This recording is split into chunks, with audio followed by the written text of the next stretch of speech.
most important thing about freelancing is filling up the diary with work, because it's never guaranteed. I don't sort of sign long-term contracts with any individual employer. So I look at my diary, I try and fill it up 4 or 5 months ahead if possible.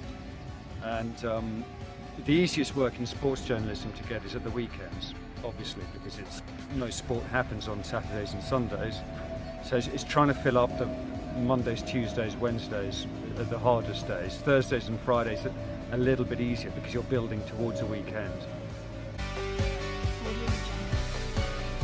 My main challenge are the winter months, because they're the hardest. I mean, I can usually late spring to the end of summer, early autumn, because of the nature of my work. I specialise in horse racing and cricket, and really in the summer it's very, very busy. I can easily get 6. I could probably, if I wanted to work every day of the week, I could. The challenge for me is from about October up until the end of February, because those is much less busy for me then. So I kind of looking around, hunting around, trying to do work for magazines, sort of individual commissions. That's quite often the time of year to do that. And it's also, a good time to sort of get a handle on one's tax affairs and invoices, and check you've been paid, because that's one of the most important things in freelancing, is checking that all those invoices get paid in full, because people will forget, and they won't suddenly remember 3 months down the line and send you a check. It's kind of, it's very much your job to chase them up all the time. Yeah, definitely, absolutely. It's knowing that I can wake up, that on a Monday morning, and not have to be commuting, getting on a train somewhere, in a terrible weather. I mean, I do very little travelling to offices. I work in the field most of the time, or work from home.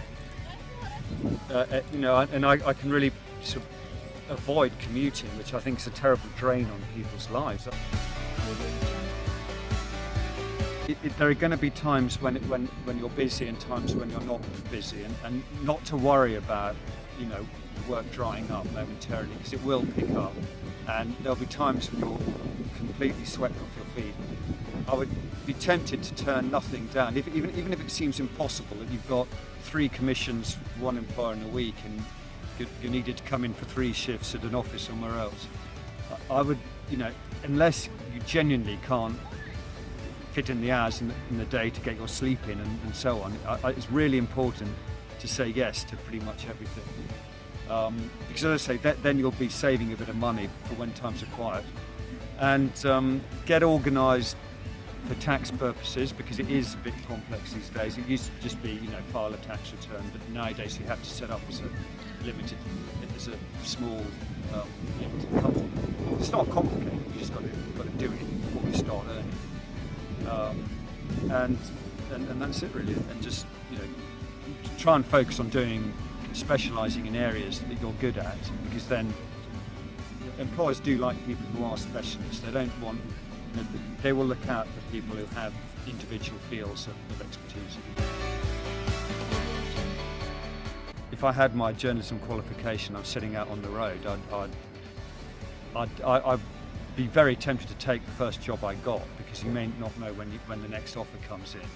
But never ever take your eye off the ball of forward career development and forward progress.